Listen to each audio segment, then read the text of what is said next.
um trabalho diferenciado, porque ela trabalha com a prevenção. Então, você pagando lá tem um programa de prevenção, na qual todo mês você vai, ela já faz uma limpeza preventiva no seu dente, para não ter mais essas dores, né? Problema de cárie, de canal, essas coisas. Então é melhor prevenir, como diz o ditado, né? Sempre é melhor prevenir do que remediar. E lá também faz implante, aparelho, periodontia, pediatria também, odontologia pediátrica também, criança também. Então é uma clínica que está há 30 anos no mercado, né?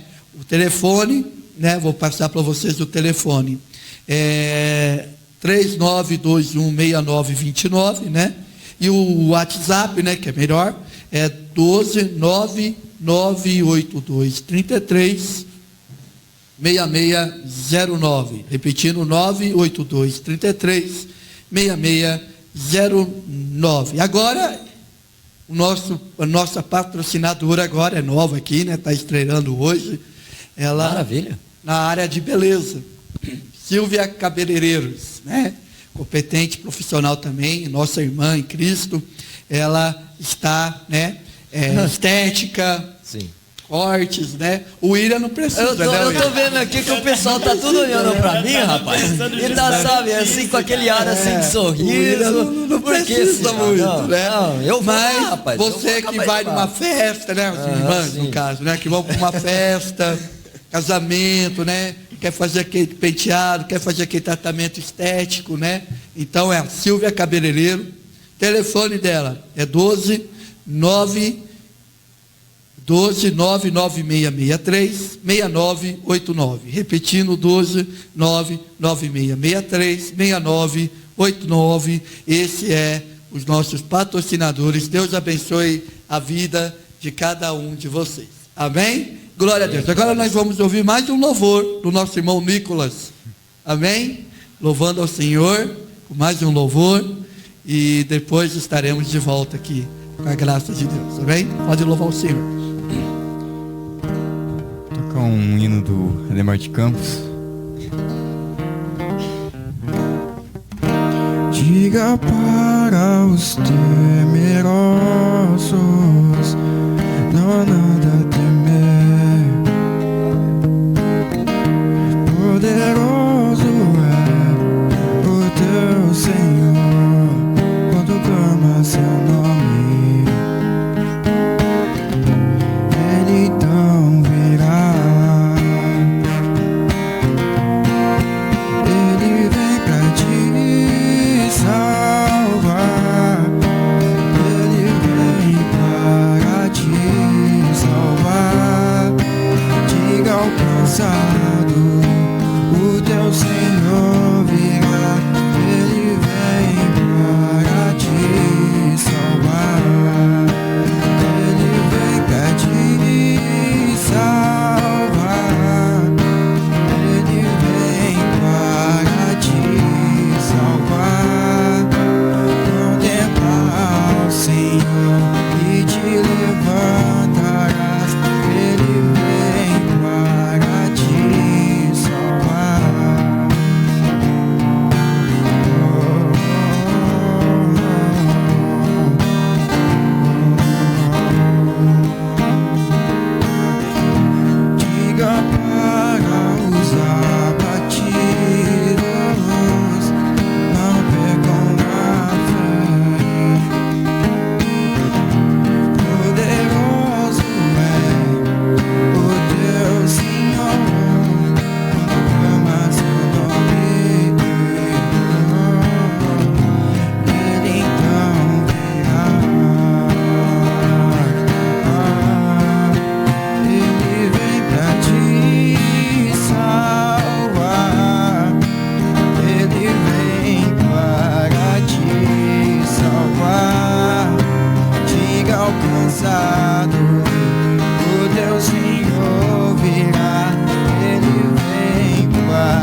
Glória a Deus. Ele vem para te salvar. Amém? Glória a Deus. Jesus está vindo ao teu encontro para te libertar, para salvar essa situação que você está vivendo, situação na qual você está sofrendo. Amém? Deus vai te salvar. Deus abençoe o irmão Nicolas.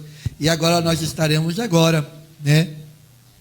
ouvindo o pastor Léo Barbosa no quadro Papo Sério com o pastor Léo Barbosa. E o pastor Léo Barbosa hoje, ele vai estar comentando um assunto que para mim é de suma importância, sobre o foco do Evangelho.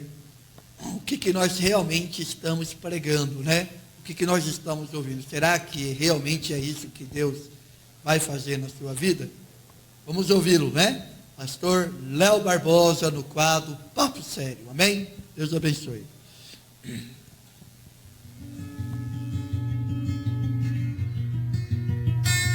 Já faz alguns anos, eu estava indo para a Zona Sul de São Paulo para atender um convite, quando o trânsito me fez parar bem de frente a uma igreja evangélica. Eu vi que as pessoas estavam ali bem próximas do palco, com as mãos levantadas e repetindo entusiasticamente o que uma pastora ou uma ministra de louvor dizia com o microfone na mão.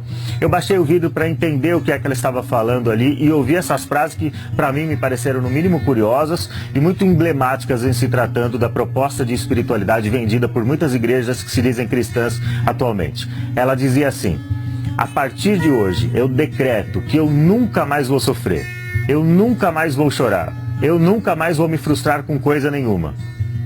Eu fiquei ouvindo aquilo pensando, será que essas pessoas acreditam de fato nisso ou será que elas estão repetindo com o fim de então passar a acreditar nisso? O fato é que essas frases ou esse episódio não retrata apenas um caso isolado de uma pastora isolada, numa igreja isolada na Zona Sul de São Paulo, mas ela reflete um pensamento quase que generalizado em muitas igrejas cristãs. O pensamento que denuncia, que aponta para uma espiritualidade cada vez mais centrada no homem, nas suas necessidades, nos seus desejos, nos seus sonhos, nas suas ambições, nas suas grandes aspirações, e que aponta para a experiência religiosa ou para a experiência espiritual como uma ferramenta, como um instrumento para a realização humana, para a realização pessoal. Esse tipo de espiritualidade que a gente está vendo hoje é uma espiritualidade focada muito mais em um programa de autoajuda, ou que se parece muito mais com um programa de autoajuda, do que com a espiritualidade bíblica, com a espiritualidade cristã e com a espiritualidade experimentada pelos cristãos ao longo de 20 séculos de história do pensamento e da igreja cristã. Quando Jesus ensina a oração do Pai Nosso, ele ensina uma oração que coloca Deus em primeiro lugar, que coloca Deus no centro de todas as coisas. Ele ensina os seus discípulos a fazer 7 petições a Deus nessa oração, mas as 3 primeiras petições estão relacionadas ao nome, ao reino e à vontade de Deus. Ele ensina os seus discípulos a pedir: Pai Nosso que estás nos céus, santificado seja o teu nome. Venha a nós o teu reino, seja feita a tua vontade. Quando a proposta religiosa ou a proposta de espiritualidade que oferecem para você hoje diz respeito exclusivamente à sua própria fama, ao seu próprio sucesso, à sua realização pessoal, ou seja, a glória do seu nome, ou o estabelecimento do seu poder, da sua influência, do seu reino, do seu império aqui nesse mundo, ou ainda a realização dos seus sonhos, dos seus desejos e das suas vontades, esse evangelho não é um evangelho autêntico. Essa espiritualidade não pode nem ser chamada de cristã. Na espiritualidade que Jesus propõe, existe uma primazia das coisas espirituais ou das coisas celestiais. O nome, o reino e a vontade de Deus vêm antes do nosso pão, do nosso perdão, da nossa direção, da nossa proteção. Quando Jesus ensina os seus discípulos a submeter a sua vontade, a vontade de Deus, ao reino de Deus e buscar a glória do nome de Deus, ele está dizendo aqui, ele está estabelecendo a relação de quem serve quem, afinal de contas. Quem deve se submeter a quem? A religião deve ser um instrumento, Deus deve ser um meio para a gente alcançar os próprios fins? Ou será que é o contrário? Será que nós é que temos de nos aproximar de Deus para sermos submissos à sua vontade, ao seu reino e para buscar a sua glória? Muito da religião vendida atualmente para as pessoas consiste exatamente nisso, em priorizar o homem, em colocar o homem no centro, em fazer com que o homem enxergue a religião como um meio de trazer glória para o seu próprio nome, ou como um meio de fazer expandir os limites do seu próprio reino, do seu próprio domínio, do seu próprio império. Ou então aponta para a religião como um meio de alcançar seus próprios desejos, suas próprias vontades, de realizar os seus próprios sonhos. Essa não é a religião verdadeira. Esse não é o evangelho conforme Jesus propõe. Buscar o reino de Deus e a sua justiça devem vir antes da busca por todas as outras coisas. Se você quer experimentar a verdadeira espiritualidade como Jesus a propõe e como a fé cristã nos propicia, então você deve aprender que ou Deus está no centro da nossa espiritualidade e da nossa religião, ou Ele simplesmente não está na nossa religião. Ou a nossa religião é a religião de Deus, ou a nossa religião é a religião do eu. Isso aí. Qual é a sua religião? É Deus ou é você mesmo? Esse é uma reflexão muito importante para as nossas vidas. E esse assunto tem me despertado muito, William. Lá na nossa igreja mesmo, porque todo culto de missões, sim, nós, né? No culto de missões, nós falamos de irmãos de países, né, na qual sofrem perseguições. E esses irmãos, quando eles aceitam a Cristo, quando eles se professam que são cristãos, eles perdem tudo. Perdem casa, perdem até a sua própria vida, por amor a Cristo. E quando nós olhamos para a nossa situação aqui do Ocidente, né, me parece que há uma grande contradição, porque nós não queremos morrer para Cristo. Na verdade, nós queremos viver aqui na terra e queremos que Cristo seja o nosso serviçal, né? Seja o nosso meio para que nós possamos adquirir os nossos projetos, né? Os nossos sonhos. Eu tenho um sonho, eu quero que Deus realize o meu sonho e tal, faz campanha, dá oferta, e isso é algo que tem afastado a igreja brasileira do Senhor, né? Sim. Isso é um tanto perigoso, sabe, pastor Saulo? Às vezes, sabe, dá certa aquela impressão. Sabe aqueles filmes de Aladim que a pessoa acha aquela lâmpada mágica e esfrega e sai o gênio de lá de dentro? Eu vou realizar. Dá a impressão que tem pessoas que Deus é assim.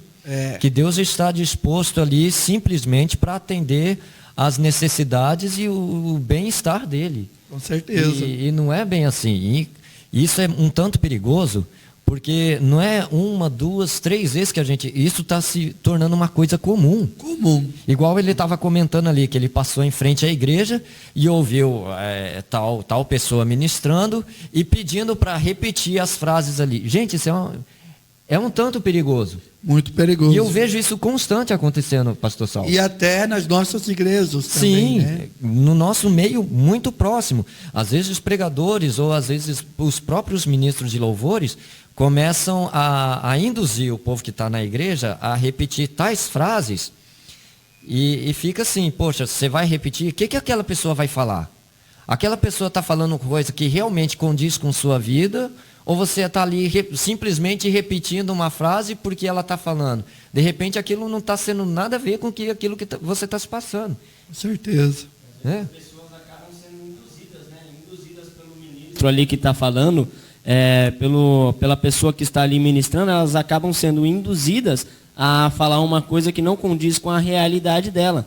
E a gente, às vezes, as pessoas às vezes acabam buscando uma coisa diferente do que o Evangelho nos ensina a buscar. Como, por exemplo, ele estava falando que eu declaro que eu nunca mais vou sofrer. E a palavra de Deus diz que no mundo teremos aflições. Realmente. Então é totalmente contraditório com aquilo que o Evangelho prega. O Evangelho a qual nós devemos viver é o Evangelho que prega Deus em primeiro lugar. A gente tem que buscar na oração do Pai Nosso que ele estava falando, diz, Pai Nosso que estás no céu, santificado seja o teu nome, venha a nós o teu reino, seja feita a tua vontade. Essas são as primeiras palavras que são ditas na oração do Pai Nosso. Então, nessa oração já nos deixa bem claro que o centro é Jesus Cristo. Jesus. E não as Jesus nossas é o vontades. centro. Outra coisa também, né? Jesus Cristo, ele deixou bem claro na palavra dele que aquele que quiser vir após mim, tome a sua cruz e siga. E o que é cruz? Cruz é Peso, sofrimento, né? É um é peso. peso.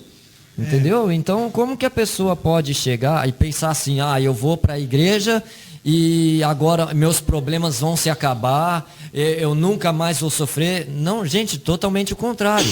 Até porque, para você seguir a palavra de Deus, tem um versículo que diz o seguinte, que para você ter paz com Deus, às vezes você vai estar em guerra com o mundo. Com certeza. Porque o mundo quer caminhar um sentido totalmente contrário a Deus.